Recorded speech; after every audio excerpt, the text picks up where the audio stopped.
Excellent IAS academy के YouTube channel में आज आप सबका एक बार पुनः स्वागत है। आज रविवार का दिन है। आज हम राज व्यवस्था से अप्रत्यक्ष रूप से जुड़े हुए एक विषय भारतीय राष्ट्रीय कांग्रेस पर चर्चा करेंगे, क्योंकि भारतीय राष्ट्रीय कांग्रेस के अध्यक्ष पद का चुनाव भी होने वाला है हाल ही में, इसलिए यह एक ज्वलंत विषय भी है। आज के व्याख्यान में हम इतिहास के आईने में जा कर के यह देखने की कोशिश करेंगे कि भारतीय राष्ट्रीय कांग्रेस किस तरह से बनी, किन लोगों ने इसको बनाया, इसको बनाते समय इसका क्या उद्देश्य रहा और किन किन पड़ावों से होते हुए अंततः देश को आज़ादी की दहलीज तक कांग्रेस ने पहुंचाया और उसके बाद कांग्रेस की क्या स्थिति हुई आज़ादी के बाद। तो कांग्रेस की स्थापना 1885 ईस्वी में हुई और इसका प्रथम अधिवेशन 28 दिसंबर को तेजपाल गोकुलदास संस्कृत विद्यालय में बॉम्बे में प्रारंभ हुआ और प्रारंभ में इसमें 72 लोगों ने 72 लोगों ने इसमें भाग लिया था। ये हमें समझना होगा कि जिस समय कांग्रेस की स्थापना हुई उस समय कांग्रेस एक पार्टी के रूप में स्थापित नहीं हुई, बल्कि कांग्रेस एक राष्ट्रीय मंच के रूप में स्थापित हुई। राष्ट्रीय मंच के रूप में कहने का आशय ये है कि उस समय देश के स्वतंत्रता संग्राम को आगे बढ़ाने वाले जो लोग थे, वे सभी लोग, चाहे उनकी विचारधारा कुछ भी थी, वे सब लोग एक मंच पर आकर के राष्ट्रीय स्तर पर एकजुट हुए और इसके परिणाम स्वरूप कांग्रेस की स्थापना हुई। हालांकि कांग्रेस की स्थापना के उद्देश्य के पीछे अभी भी रहस्य बना हुआ है। जैसा कि कांग्रेस का आधिकारिक इतिहास लिखने वाले पट्टाभी सीतारमैया ने भी लिखा है कि कांग्रेस की स्थापना अभी भी रहस्य के गर्भ में है कि आखिर इसकी स्थापना करने के पीछे उद्देश्य क्या था या इसको किन लोगों ने स्थापित किया, स्थापित करते समय उन लोगों का मंतव्य क्या था।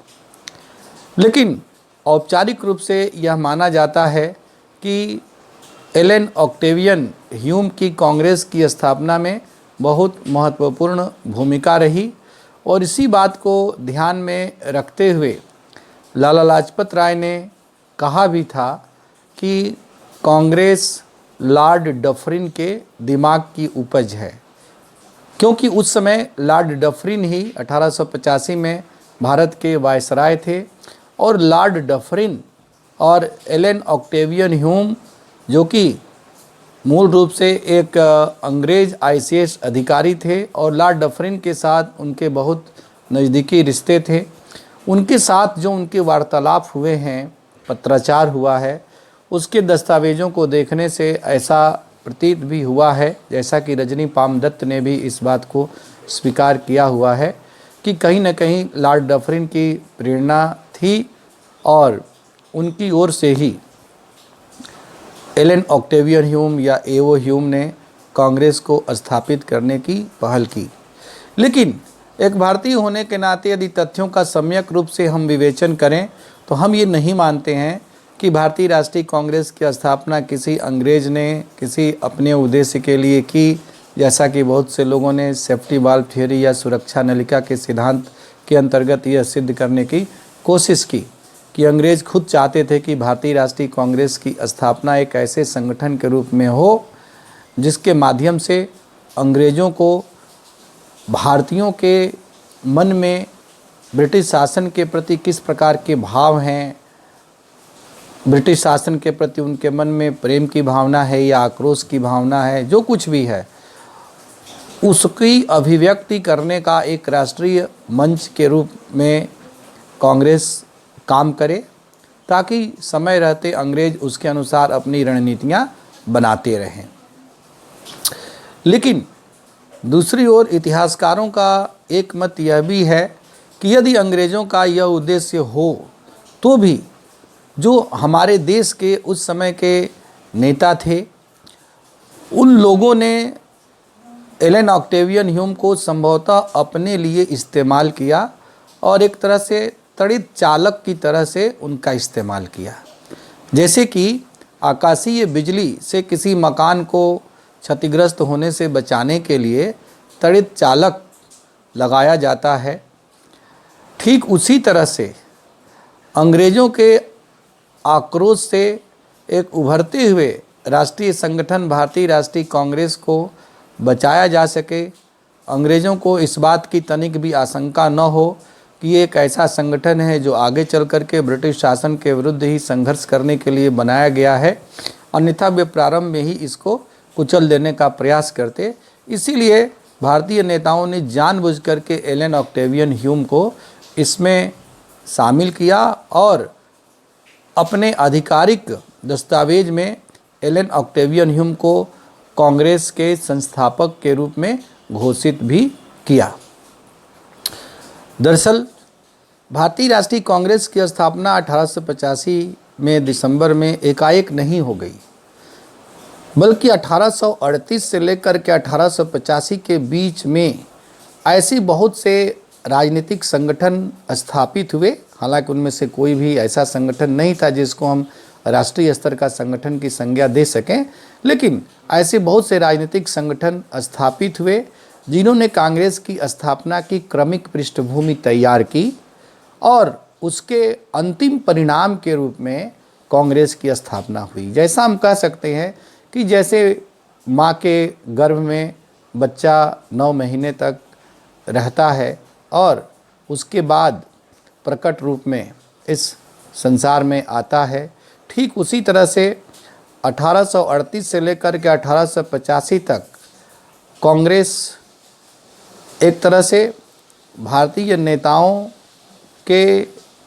द्वारा अलग अलग रूप में क्षेत्रीय स्तर पर स्थापित संगठनों के रूप में थी और अंततः अपना पूर्ण स्वरूप उसने 1885 दिसंबर में प्राप्त किया। हम जानते हैं जैसे कि 1838 में लैंड होल्डर्स सोसाइटी इस प्रकार की पहली संस्था स्थापित की गई, या इसी तरह से बंगाल ब्रिटिश एसोसिएशन की स्थापना की गई,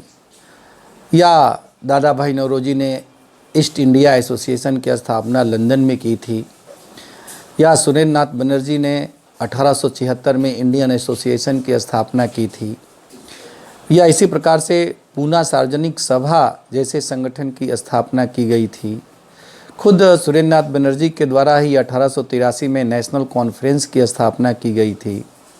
और सबसे महत्वपूर्ण 1885 में ही बॉम्बे प्रेसिडेंसी एसोसिएशन की स्थापना की गई थी और तब जाकर के अंततः 1885 में इन सभी संगठनों के संस्थापकों के द्वारा मिल करके भारतीय राष्ट्रीय कांग्रेस की स्थापना हुई। इसलिए भारतीय राष्ट्रीय कांग्रेस को आज़ादी के पहले के संदर्भ में जब हम देखें तो हमें उसे एक राजनीतिक दल के रूप में नहीं देखना चाहिए। भारतीय राष्ट्रीय कांग्रेस एक आंदोलन के रूप में थी। इसकी स्थापना ही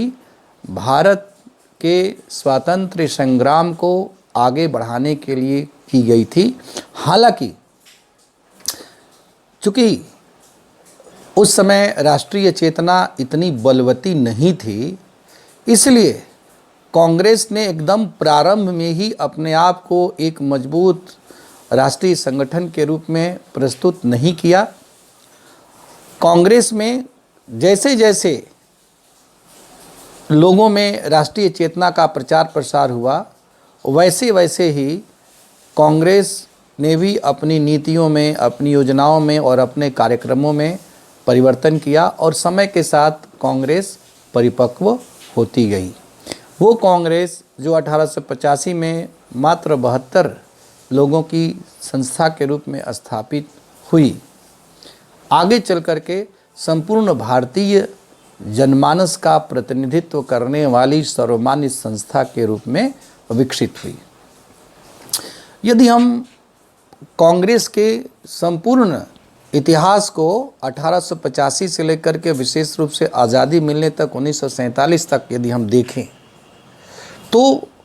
हम इसको 3 कालखंडों में बांट करके देख सकते हैं। एक तो इसकी स्थापना से लेकर के आगामी 20 वर्षों अर्थात 1885 से 1905 तक की कांग्रेस की भूमिका और कांग्रेस की स्थिति। तो इस दौरान कांग्रेस ने ब्रिटिश शासन से किसी आज़ादी की मांग नहीं की, यहाँ तक कि स्वराज की भी मांग नहीं की, बल्कि इन्होंने अपनी कुछ मांगें रखी ब्रिटिश शासन के अंतर्गत ही, जैसे कि विधान परिषदों में और अधिक प्रतिनिधित्व प्राप्त होना, या सिविल सेवा के अंतर्गत भारतीयों को और अधिक अवसर प्रदान करना, या न्यायपालिका के अंतर्गत, जूरी के अंतर्गत जो भारतीयों के साथ भेदभावपूर्ण व्यवस्था व्याप्त थी उस भेदभाव को समाप्त करना इत्यादि। और इसके लिए कांग्रेस ने जो नीतियां बनाई और जो कार्यक्रम अपनाए उनको 3 पीज की संज्ञा दी गई। पीज क्योंकि ये तीनों बातें अंग्रेजी के पी अक्षर से प्रारंभ होती हैं। प्रेयर, पेटिशन एंड प्रोटेस्ट, प्रार्थना, याचना और विरोध की नीति। अर्थात ब्रिटिश शासन से किसी भी प्रकार के टकराव और संघर्ष की नीति प्रारंभिक 20 वर्षों में कांग्रेस की नहीं थी। और स्वाभाविक था,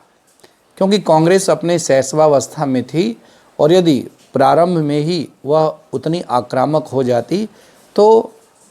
असमय में ही उसका अंत ब्रिटिश शासन के द्वारा कर दिया जाता। कांग्रेस का जो दूसरा चरण आता है वह 1905 से लेकर के 1918 तक का चरण है,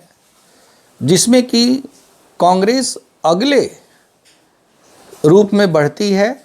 जिसके अंतर्गत उसने अपने कार्यक्रमों में 3 पीज में बदलाव करते हुए स्वदेशी, बहिष्कार और स्वशासन की विचार को अपनाया। बंग भंग आंदोलन के अंतर्गत स्वदेशी और बहिष्कार को स्पष्ट रूप से अपनाया गया और कांग्रेस ने 1905 के अधिवेशन में और 1906 के कलकत्ता अधिवेशन में स्पष्ट रूप से इसको स्वीकृति दी। आगे चल कर के होम रूल मूवमेंट शुरू किया गया 1916 में और तिलक के द्वारा भी शुरू किया गया, हालांकि उस समय तिलक कांग्रेस से बहिष्कृत थे, और एनी बेसेंट जो कांग्रेस में थी उनके द्वारा भी शुरू किया गया। तो स्वशासन तक कांग्रेस इस दौर में पहुंची। सबसे खास बात हुई कि अब इस समय अपेक्षाकृत अधिक गर्मपंथी विचारधारा के नेता प्रमुखता प्राप्त किए। लाल बाल पाल, बिपिन चंद्र पाल, लाला लाजपत राय और बाल गंगाधर तिलक। और इसका परिणाम यह भी हुआ कि 1907 में सूरत अधिवेशन में कांग्रेस के 2 गुटों में स्पष्ट रूप से फूट पैदा हो गई और 1908 के कांग्रेस के अधिवेशन में गरम दल के नेताओं को कांग्रेस से बहिष्कृत भी कर दिया गया और उनका बहिष्कार 1916 के लखनऊ अधिवेशन के पहले तक चलता रहा। अंततः 1916 के लखनऊ अधिवेशन में खुद बाल गंगाधर तिलक और श्रीमती एनी बेसेंट के प्रयासों से कांग्रेस के उदारवादी नेताओं, जिनको हम नरमपंथी कहते हैं, और कांग्रेस के अपेक्षाकृत आक्रामक विचारधारा के नेताओं, जिनको हम उग्रवादी या गर्मपंथी कहते हैं, इन दोनों के बीच में समझौता हुआ और कांग्रेस ने इस दौर में आकर के एक तरह से एक मंजिल और तय की। लेकिन इस समय तक भी आते आते कांग्रेस विशुद्ध अर्थों में एक आम जनता का संगठन नहीं बन पाई थी। अभी भी मध्यम वर्गीय बौद्धिक लोगों के संगठन के रूप में कांग्रेस थी, जिनकी संख्या अत्यंत कम थी। अब कांग्रेस की भूमिका में और कांग्रेस के स्वरूप में बहुत महत्वपूर्ण बदलाव आता है महात्मा गांधी के कांग्रेस में सक्रिय रूप से शामिल होने के साथ। दरअसल महात्मा गांधी को ही इस बात का श्रेय जाता है कि उन्होंने कांग्रेस को पढ़े लिखे मुट्ठी भर बौद्धिक लोगों के संगठन से परिवर्तित करके उसे एक जन आंदोलन के रूप में परिवर्तित कर दिया और कांग्रेसी होना और कांग्रेस से जुड़ना लोगों के लिए एक गर्व का विषय बन गया। अर्थात कांग्रेस की जनाधार को महात्मा गांधी ने अत्यंत व्यापक बना दिया। दरअसल इसमें महात्मा गांधी के व्यक्तित्व का बहुत महत्वपूर्ण योगदान था। ऐसा क्यों? क्योंकि महात्मा गांधी का जो आंतरिक और बाह्य रूप था, दोनों से उस समय का जो सामान्य जनमानस था अपने को स्वाभाविक रूप से जोड़ लेता था। क्योंकि भारत में आने के बाद महात्मा गांधी कभी भी coat pant suit boot tie hat में नहीं रहे और जिनको कि चर्चिल ने हाफ नेकेड फ़कीर या अधनंगा फ़कीर कहा, उस अधनंगे फ़कीर के रूप में ही उन्होंने अपना संपूर्ण जीवन व्यतीत किया। और उस समय हिंदुस्तान के अधिकांश लोगों की वेशभूषा अधनंगी ही होती थी, तो वे लोग स्वाभाविक रूप से महात्मा गांधी से स्वयं को जोड़ लेते थे। एक और बात थी कि महात्मा गांधी गुजराती होते हुए भी हिंदी को बहुत बढ़ावा देते थे और उन्होंने अपने सारे व्याख्यान हिंदी में दिए और हिंदी के बहुत अधिक समर्थक थे वो। कई लोगों ने कहा कि हिंदी में वो क्षमता नहीं है जो हमारी सभी प्रकार की अभिव्यक्तियां कर सके और इसलिए अंग्रेजी को हमें अपनाना पड़ता है। तो महात्मा गांधी ने कहा कि यदि हमारी माँ कुरूप ही हो तो क्या इसके लिए हम दूसरे की सुंदर माँ को अपनी माँ कहने लगेंगे? माँ तो माँ ही होती है, इसलिए हमारी मातृभाषा है तो वह सुंदर ही है। महात्मा गांधी के इन प्रयासों की वजह से कांग्रेस को व्यापक जनाधार प्राप्त हुआ और वहाँ से कांग्रेस 1947 तक अगले चरण में प्रवेश करती है, जिसके अंतर्गत बहुत महत्वपूर्ण पड़ाव आता है 1929 में। लाहौर अधिवेशन 1929 दिसंबर महीने में रावी नदी के किनारे पूर्ण स्वराज्य का प्रस्ताव पारित किया गया। इस अधिवेशन की अध्यक्षता पंडित जवाहरलाल नेहरू ने की थी और एक तरह से सर्वमान्य राष्ट्रीय स्तर के सर्वप्रमुख नेता के रूप में महात्मा गांधी के बाद दूसरे नंबर पर इस अधिवेशन के साथ ही पंडित जवाहरलाल नेहरू उभरे। कांग्रेस ने अब यहाँ से पूर्ण स्वराज्य की मांग स्पष्ट कर दी, अर्थात पूरी की पूरी आज़ादी। और इसीलिए प्रत्येक वर्ष 26 जनवरी को भारतीय राष्ट्रीय कांग्रेस ने पूर्ण स्वराज्य दिवस मनाना प्रारंभ कर दिया। इसीलिए हमने अपने संविधान को अपनाने ग्रहण करने की संविधान को एनफोर्स करने की या प्रवर्तित करने की जो तिथि थी उसे 26 जनवरी चुना, क्योंकि पहले से ही हम पूर्ण स्वराज दिवस के रूप में 26 जनवरी को मनाते आ रहे थे। तो एक पूर्ण गणतंत्र के रूप में, एक पूर्णतः स्वतंत्र देश के रूप में भारत 26 जनवरी 1950 को ही स्वरूप प्राप्त करता है। अब कांग्रेस ने पूर्ण स्वराज्य के प्रस्ताव को पारित तो कर दिया, लेकिन केवल इतने से आज़ादी तो मिल नहीं गई, इसलिए कांग्रेस ने अपना संघर्ष जारी रखा और इस पूरे चरण को 1919 से लेकर के 1947 तक के चरण को हम